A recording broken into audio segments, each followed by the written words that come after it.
बोलिए बंदी छोड़ सतगुरु साहिब कबीर की जय, संत समाज की जय, भक्त जनों की जय। साहिब बंदगी, साहिब बंदगी, साहिब बंदगी। सदगुरु कबीर का पारक सिद्धांत, इसे समझने के लिए हमें बिल्कुल निरपेक्षता धारण करनी होती है, तब यह समझ में आता है। परोक्ष अपरोक्ष रूप में अगर हम किसी भी पक्ष को साथ में लेते हैं तो उसके प्रभाव के आधार पर हम पारक सिद्धांत को समझने का प्रयास करेंगे। ऐसी स्थिति में पारक सिद्धांत समझ में नहीं आता।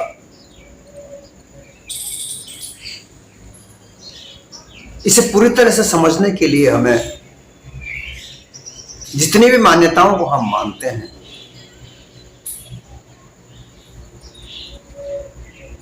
जिस भी आस्था पर हम चलते हैं, उसको थोड़ी सी देर के लिए अलग करके, निष्पक्षता को धारण करके अगर विचार करोगे तो आपको हर जगह कबीर साहब का सिद्धांत नजर आएगा।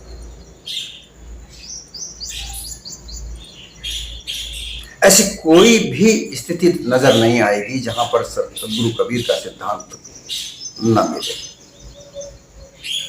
मानव जीवन के कई तरह के पहलू हैं,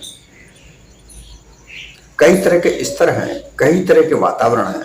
मानव जीवन में आप देखोगे तो कई कई तरह के वातावरण हमको मिलते हैं। वातावरण में वातावरण मिलता है।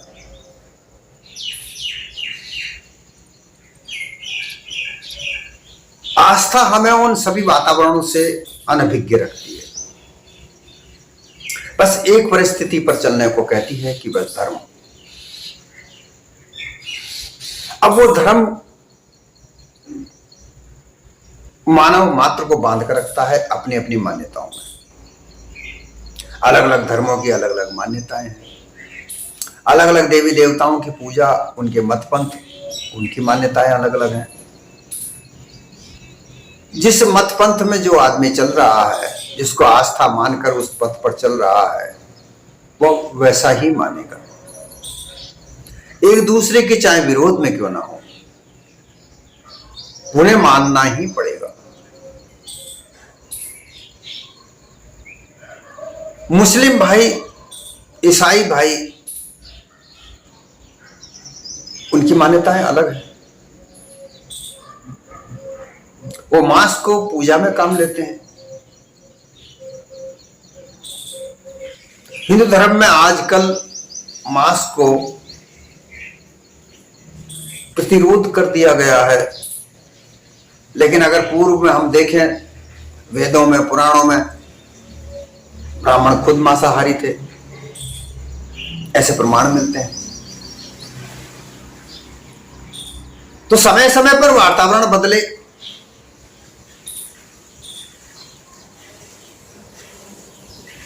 मान्यताएं बदली, धर्म के नाम परिवर्तित हुए। अब धर्म के नाम पर धर्म स्मृतियां लिख रखी हैं कई तरह की। विष्णु धर्म स्मृति, अंगिरा धर्म स्मृति, वशिष्ठ धर्म स्मृति, गौतम धर्म स्मृति, कई तरह की, जिनमें अलग अलग तरह के धर्म बताए गए हैं कि राजा का धर्म क्या होता है, प्रजा का धर्म क्या होता है, नौकर का धर्म क्या होता है, मालिक का धर्म क्या होता है, पत्नी का धर्म क्या होता है, पति का धर्म क्या होता है। तो उसमें कहीं एक रूपता नहीं है, और कहीं ये भी नहीं है कि सनातन धर्म है या हिंदू धर्म है, उस धर्म का नाम नहीं है, कहीं भी नहीं।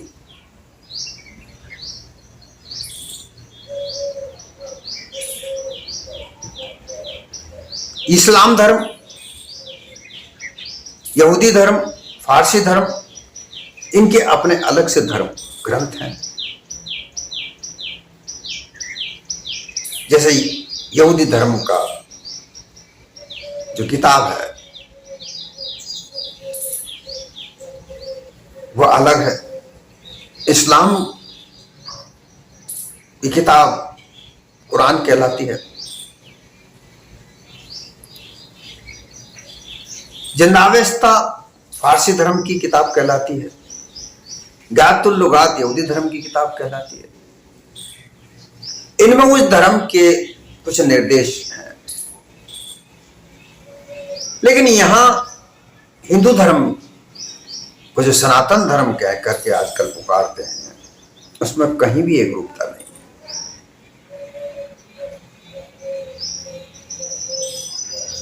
ये धर्म ज्यादा लंबा चौड़ा भी नहीं है। 600 ईस्वी के बाद में इसका धीरे धीरे प्रारूप बनना चालू हुआ। बात हम सद्गुरु कबीर के पारख की करते हैं, पारख सिद्धांत की बात करते हैं, तो हमें ये परखना होगा, जांचना होगा कि आखिर जो तरह तरह की मान्यताएं हैं धर्म को लेकर, वो जन्मी कब। सत्य यथार्थ सामने जब आएगा, मानवता जब सामने आएगी, कि जब हम सभी धर्मों को तर्क की कसौटी पर विश्लेषणात्मक दृष्टि से देखेंगे। धर्म बुरे नहीं है,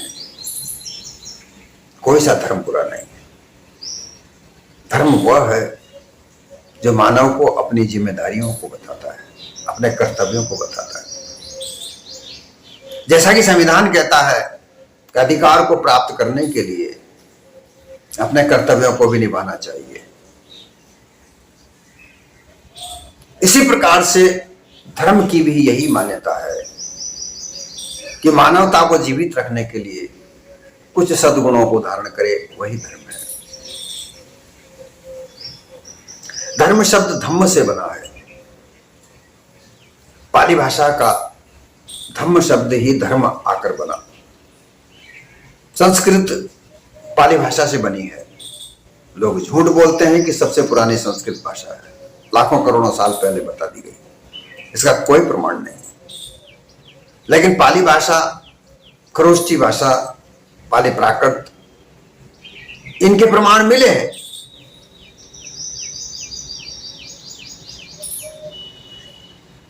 धम्मलिपि में शिलालेख मिले हैं जिनमें संस्कृत का कहीं भी नामो निशान नहीं है। लोग अपने आप को सिंधु घाटी की सभ्यता से जोड़ते हैं, लेकिन सिंधु घाटी की जो भाषा है, जो लिपि है, उसे आज तक कोई पढ़ नहीं पाया। शिलालेखों को भी ब्राह्मणों ने नहीं पढ़ पाए। अगर अंग्रेज नहीं आते तो वो नहीं पढ़ पाते। अंग्रेजों ने सबसे पहले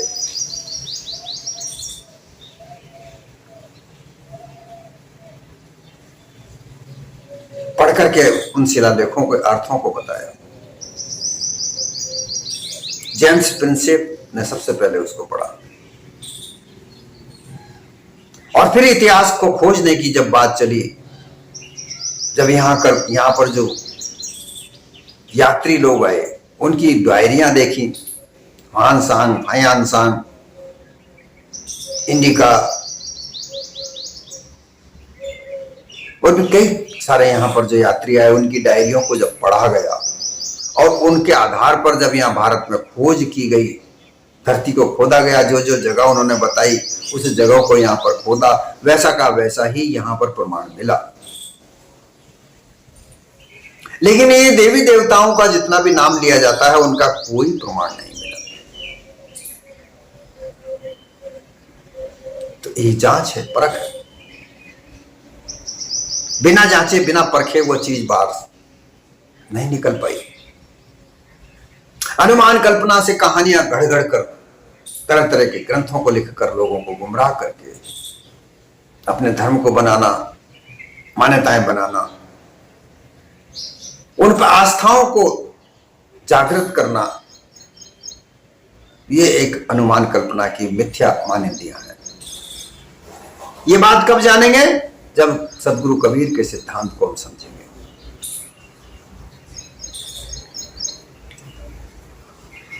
अलौकिक कहानियां का नाम देकर के अलौकिक, अर्थात जो लोक का तात्पर्य होता है, जहां समाज, मानव समाज, और उस समाज से अलग कोई कहानी, उसे अलौकिक कहा जाता है।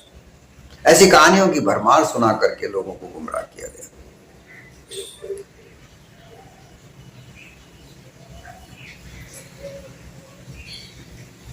यह सिद्धांत सदगुरु कबीर ने उन सिद्धांतों को देखकर परखा।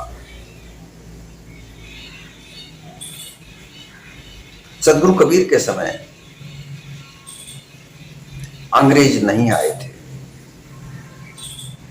इक्का दुक्का अंग्रेज आ चुके थे,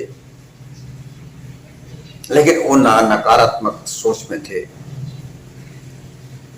ब्राह्मणवाद विचारधारा लागू हो चुकी थी, क्योंकि रामानंद का समय बताया जाता है। उस समय 300 साल की उम्र बता दी गई रामानंद की, कबीर के साथ जोड़ने के लिए।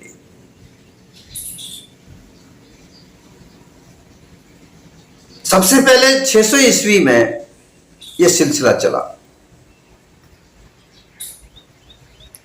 788 ईस्वी में शंकराचार्य का जन्म हुआ। 35 साल की उम्र में ये मर गया, लेकिन इस 35 साल की उम्र में इसने बौद्धिस्ट होकर के, उस समय शंकराचार्य के समय में बौद्धिस्टों का महायान हीनयान, महायान हीनयान 2 शाखाएं अशोक के बाद बन चुकी थी।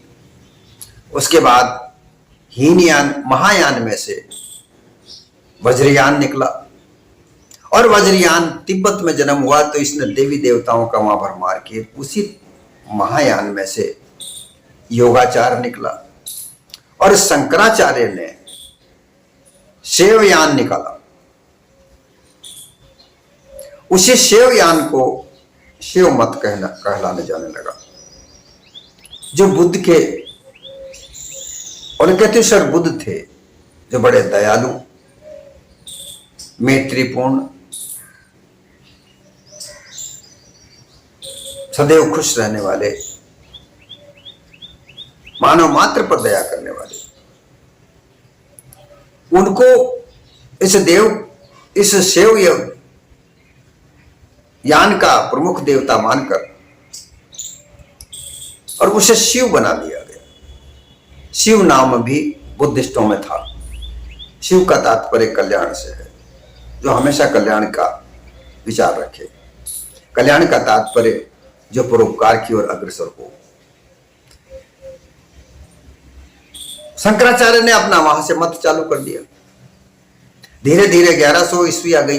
1100 ईस्वी में राघवानंदाचार्य ने, वो भी बौद्धिस्ट थे, और उन्होंने शंकराचार्य को गाली गलौज करके निकाल कर, क्योंकि शंकराचार्य तो उस समय नहीं थे, उनके अनुयायी थे, वो उनसे भिड़ गए, तर्कशास्त्र किया, गाली गलौज किया, प्रछन्न बोध कहकर कई तरह की गालियां उनको दी, और अपना एक वैष्णव संप्रदाय, जिसे संप्रदाय कहा जाता है, परंतु वो भी बौद्धिस्टों की विचारधारा वैष्णव यान बन गया। और उसे आगे चलकर ये 2 धाराएं आगे चली, वैष्णव शैव। फिर शाक्त मत आगे बढ़ा। 1200 ईस्वी आते आते कई तरह के ग्रंथों की रचना हुई, कई तरह की मान्यताएं बनी, और इन सब मान्यताओं में ज्यादातर अनुमान कल्पना थी, क्योंकि अनुमान कल्पना के आधार पर बनाया। ब्रह्मवाद, ब्रह्म विचार शंकराचार्य के बाद आरंभ हुआ, क्योंकि बौद्धिस्टों में बमन शब्द हुआ करते थे। बमन बुद्धिमान व्यक्तियों की एक विचारधारा थी। वो बुद्धिस्ट जो बुद्धिमान थे, जो हर तरीके के विचार करते थे, ऐसे लोगों का एक स्तर हुआ करता था, जिनको बमन कहा जाता था। उसी बमन को लेकर शंकराचार्य ने ब्राह्मण शब्द बनाया, और और उन्हीं में से किसी को एक लेकर उसको ब्रह्मा कह दिया, अर्थात सर्वोच्चता, सर्वोच्चता, बुद्धि की सर्वोच्चता, जो बुद्धि को सम कर ले ऐसा व्यक्ति ब्रह्मा कह दिया गया। और ब्रह्मा शब्द का जिस तरीके से मैंने कहा, यहूदी धर्म के निर्माता अब्रह्मा जो था, उसके अनुयायी भारत में आए, उनका प्रभाव अवश्य पड़ा होगा, क्योंकि वह बुद्धिस्टों की शिक्षा लेकर उसने अपना यहूदी धर्म बनाया था, तो उनका प्रभाव अवश्य पड़ा होगा। और उसी के नाम पर यह ब्राह्मण शब्द निकला और फिर ब्राह्मणवाद का जन्म हुआ। तो अनुमान कल्पना के आधार पर ढेरों कहानियां लिखने लगे और उसी वक्त जय नाम का पुस्तक लिखी गई। इनके महाभारत के लिखने वाले 3 तरह के लेखक सामने आते हैं। पहले जय नाम हुआ, फिर जय भारत हुआ, फिर महाभारत हुआ, क्योंकि ये भारत पर ब्राह्मणवाद विचारधारा को लादना चाहते थे, उसके आधार पर पूरे समूचे भारत को बनाना चाहते थे। यह इनकी सोच थी और उसी दिन से इन्होंने अपना ग्रंथ लिखना आरंभ किया। और इन्हीं बातों को ध्यान में रखते हुए सदगुरु कबीर ने अपने जीवन काल में ये देखा। देखिए, सदगुरु कबीर किस जाति से थे, किस समुदाय से थे, कैसे जन्मे, कौन ने पालन पोषण किया, इस बात से कोई लेना देना नहीं है। सनातन धर्म कहलाने वाले लोगों में ऐसे कितने ही पुत्र हैं जिनका माता पिता का कोई ठिकाना नहीं, कोई कान से पैदा हुआ, कोई आंख से टपका, कोई श्वास से ही निकल भागा। उन्होंने तो यहां तक की कल्पना की गई है कि मुंह से ब्राह्मण पैदा हुआ है, बाहुओं से क्षत्रिय, पेट से वैश्य, शूद्र पैर से जन्मा। तो उन्हें तो वहां तो महिमा मंडित किया जाता है, लेकिन जब बात शूद्रों की आती है, दलितों की आती है, तो उनमें महापुरुष चाहे कितना ही बड़ा कार्य करे, उसे कोई महिमा मंडित नहीं करता। लेकिन जब यहां बात सामने आती है कि कबीर साहब को क्यों चुना गया, तो यहां क्योंकि कबीर साहब को यहां जो पत्रकार बाहर के आते थे, पहले पत्रकारिता बाहर विदेशों में हुआ करती थी, वो अपना अखबार निकालने थे। तो सबसे पहले विदेशों में सदगुरु कबीर प्रकाशित होने लगे। यहां पर जो बात आई सामने वो ये आती है कि कबीर के बारे में सबसे पहले 1930 में लिखा गया। एक अंग्रेज था, एफी के,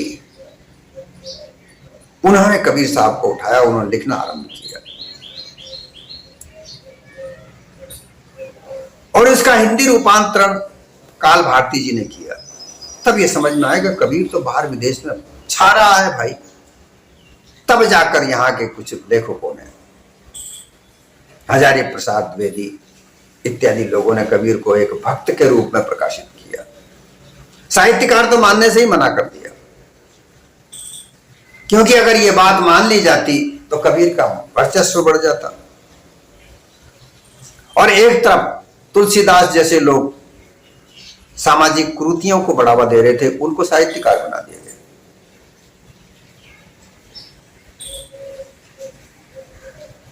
इसी बात को लेकर के, क्योंकि सदगुरु कबीर एक सच्चे बोलने वाले थे, यथार्थ कहने वाले थे,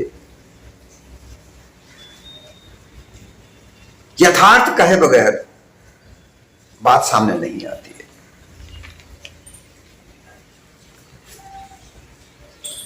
बहुत सारे लेखक विदेशों में जाके पत्रकारिता करते, अखबार में छापते, पूरे विश्व में कबीर कबीर होने लगे।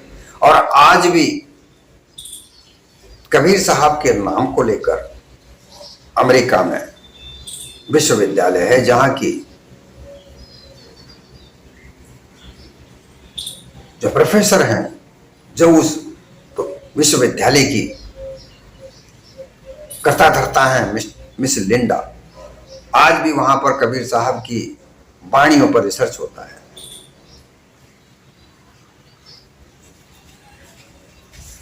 कबीर साहब की 2 ग्रंथावली सबसे पहले 1944 में मिली। राकेश गुप्ता ने इस पर नजर पड़ी और उन्होंने इसको संपादित करके प्रकाशित किया गया। उसमें जो ग्रंथ थे, जो शब्दों सदगुरु कबीर की वाणियां थी, उससे कहीं अधिक वाणियों का रचना करके कबीर साहब का नाम लेकर के प्रकाशित की गई, जो वेदांत के आधार पर रचना की गई थी। साहित्य सम्मेलन इलाहाबाद में यह पत्रिका निकलती है, उस पत्रिका में इसका जिक्र आया।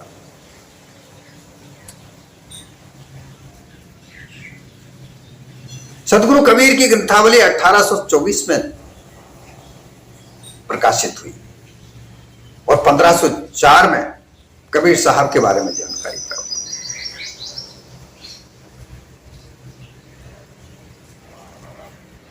लेकिन कबीर साहब का जो जीवन है, उनके ग्रंथों से, उनकी वाणियों से ऐसा पता लगता है कि वो अनुमान कल्पना के बाहर थे।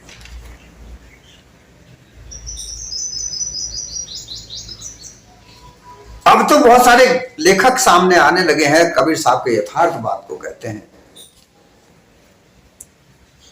सुभाष चंद्र कुशवाहा नाम के लेखक हैं, 1841 में ब्रिटेन में कबीर साहब की पुस्तकें लिखी। सुभाष चंद्र बोस ने अपने एक किताब लिखी है, नए औजार से कबीर की खुदाई। उसमें उन्होंने उल्लेख किया गया है कि 1841 में ब्रिटेन में कबीर साहब उनका वहां के पेपरों में, वहां के अखबारों में छपे। राजेंद्र प्रसाद मिश्र 1928 में भारत के साहित्य के रूप में उन्होंने जो कबीर साहब को लिखा, और 1928 में सबसे पहले श्याम सुंदर दास ने कबीर ग्रंथावली का संपादन किया। 1940 में हजारी प्रसाद द्विवेदी ने कबीर को एक आलोचक के रूप में प्रस्तुत किया, भक्त के रूप में। रामचंद्र शुक्ल ने भी यही काम किया।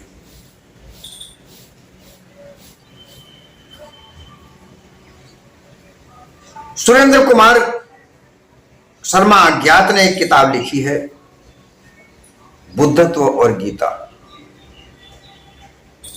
इन्होंने गीता को भगवान बुद्ध धर्म से प्रेरित होकर कहा है। ऐसी बहुत सारी चीजें हैं जो कबीर साहब के इस सिद्धांत को मानने पर मजबूर करती है, क्योंकि कबीर साहब यथार्थवादी थे, और जो यथार्थ है वही मानव जीवन में काम आता है। इसके अलावा कोई और चीज काम आती नहीं है। आप स्वयं अपने आप से परिचय करके देखिए। जब तप पूजा दान करने से किसी का कोई कार्य नहीं होता। ये एक केवल कपोल कल्पना है कि कोई देवता की पूजा करने से वह कार्य हो जाएगा। हजारों साल से यह मान्यता बना रखी है कि किसी देवता की पूजा करने से कार्य होता है। होता क्या है कि जो ठेकेदार हैं, जो वो पूजा करवाते हैं, उन्होंने एक ऐसी मान्यता फैला रखी है कि ऐसा करने से आपका काम होगा। लेकिन जिन्होंने मान्यता फैला रखी है उनका तो काम हो रहा है। जो भी चढ़ावा जाता है, पैसा, खाद्य पदार्थ, कपड़ा, तो उसका हकदार तो वही है ना जिसने वो पूजा पाठ चला रखी है।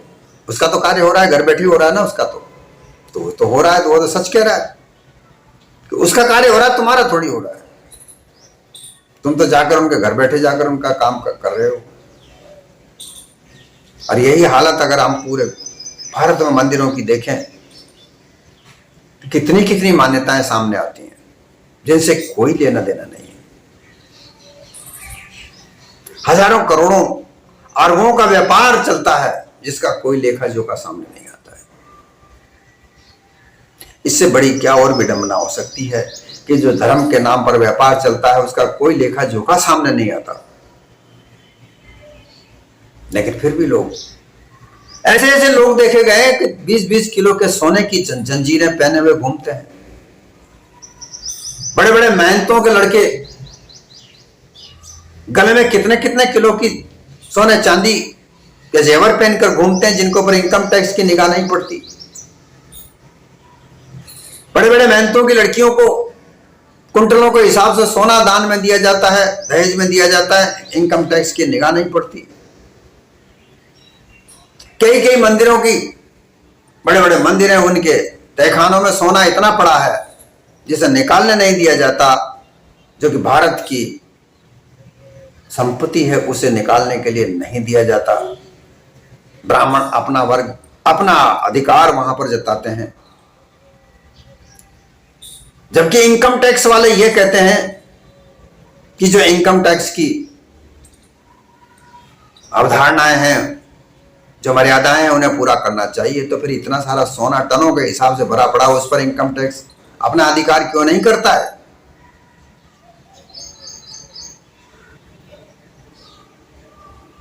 तो कहीं ना कहीं हम ये देखते हैं कि सब अनुमान कल्पना मर, क्योंकि इनकम टैक्स के अधिकारी भी तो ब्राह्मण ही ज्यादा है, वो क्यों करेंगे? ऐसी बातें सदगुरु कबीर के समय में हम इसलिए इस चर्चा कर रहे हैं। देखिए, हमें यथार्थवादी बात करने के लिए हम यहां बैठे हैं। हमारा संविधान भी इस बात को अधिकार देता है कि वैज्ञानिक दृष्टिकोण का प्रकाश किया जाए, अनुमान कल्पना की वाणियों से मानव जीवन को गुमराह न किया जाए। ज्यादातर ऐसा ही हो रहा है। हम इसलिए ये कबीर साहब के सिद्धांत की बात करते हैं कि वो यथार्थ सिद्धांत है और जीवन में यथार्थता ही काम आती है। अनुमान कल्पना का से जीवन कभी नहीं बनता। एक व्यक्ति को 2 रोटी कमाने के लिए, अपना रहने के लिए स्थान बनाने के लिए, कपड़े पहनने के लिए 2 रुपए चाहिए। मजदूरी करके वो 2 रुपए कमा सकता है। मजदूरी, खेती बाड़ी, व्यापार जो भी उसे करना है वो करेगा अपने अपने शिक्षा के आधार पर, और उसी से धन मिलेगा। तो ये सबसे काम यथार्थ है, और यह यथार्थ कार्य छल कपट पाखंड धोखाधड़ी से अलग होना चाहिए। यही सदगुरु कबीर का सिद्धांत कि तुम अपने अपने धर्मों को चलाओ, कोई बड़ी बात नहीं है, बुरी बात नहीं है, खूब चलाओ। क्योंकि कहीं ना कहीं मंदिर, मस्जिद, गिरजा, गुरुद्वारे ये एक धर्म का पहला सोपान है जहां पर आदमी अपने आप को टिकाता है, और वहीं से वो आध्यात्मिकता की ओर आगे बढ़ता चला जाता है। लेकिन लोग आध्यात्मिकता की तरफ आगे तो बढ़ने से दूर मूर्तियों के आगे नाक रगड़ने से आगे नहीं बढ़ते। वो ये कहते हैं कि बस हमारा तो ये काम कर देंगे, मूर्ति या देवता है, ये हमारा काम करता रहेगा। वहां से आगे नहीं बढ़ सकते, विचार ही नहीं कर सकते। और सदगुरु कबीर यही कहते हैं कि उससे आगे बढ़कर देखो। जब तुम्हें यथार्थता सामने आएगी, तो तुम्हें जब मानवता नजर आएगी, तो उस मानवता के सद्गुणों को जब तुम देखोगे, परखोगे, जांचोगे, तो तुम्हें छल कपट पाखंड अपने आप अलग होता नजर आ जाएगा। और जब छल कपट पाखंड से रहित अपना मानव जीवन बनेगा, तो कितना सुंदर, उत्तम ये मानव देह हो जाएगी, दिव्यता इसमें आ जाएगी, किसी देवता के बराबर से कम नहीं होगा। आप एक बार थोड़ा सा विचार करके देखो कि जहां सब जगह मानवता हो, दया भाव सारे लोगों में हो, सब अपने अपने विचारों से काम करें, छल कपट पाखंड रहित मानव समाज हो, हर आदमी को हर तरह का मौका मिलेगा, अवसर मिलेगा, जहां कोई जाति पाति आड़े नहीं आएगी, ऊंच नीच आड़े नहीं आएगी, ऐसी व्यवस्था, ऐसा सोच से ही आदमी का हृदय में एक उल्लास सा भर जाता है। तो आप सोचो, सदगुरु कबीर का ये सिद्धांत आप अपने जीवन में अपनाते हो तो आपका जीवन कितना हर्षोल्लास से भर जाएगा। क्योंकि मानव जीवन अगर दुखी है तो अपने कारण से ही दुखी है। वो छल करता है, कपट करता है, पाखंड करता है, धोखाधड़ी करता है, झूठ बोलता है, स्वार्थ के लिए अपने जीवन को स्वार्थी बना दिया है। परोपकार का नाम निशान नहीं है वहां। परोपकार को अपनाते हुए हर आदमी अपने परोपकार के लिए सोचे।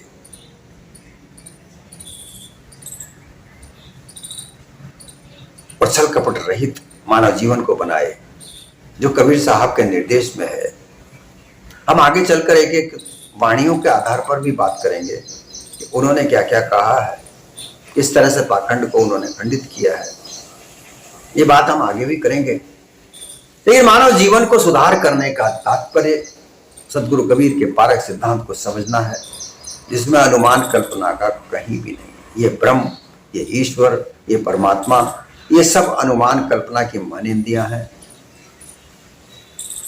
इन्हें मानकर लोग अपना खुद का स्वार्थ सिद्ध करने में लगा हुआ है, जो स्वार्थ सिद्ध होता भी नहीं है। स्वार्थ सिद्ध होता है तो स्वयं की अपने कर्तव्य से होता है। परमार्थ भी होता है तो स्वयं अपने कर्तव्य से होता है। और यही बात समझने के लिए सदगुरु कबीर के पारक सिद्धांत को समझना चाहिए, जांचना चाहिए। क्योंकि पारक सिद्धांत ये कहता है कि खुद अपने जांचक बनो, अपनी जांच परख से अपने जीवन को बनाओ, जिसमें छल कपट पाखंड न हो। तो मानव जीवन एक उन्नत, जिस मानव देह की बात कही है कि बड़े जतन मानव तन पावा, वेद शास्त्र पुराण असगावा। मानव देह सर्वसामर्थ, सर्वोत्तम, सर्व पुरुषार्थ से पूर्ण है। ये तभी पता चलेगा जब सदगुरु कबीर के सिद्धांत को हम समझेंगे, जांचेंगे, परखेंगे, अपने आप के जांचक खुद बनेंगे, तभी जाकर के हम इस चीज को समझ पाएंगे।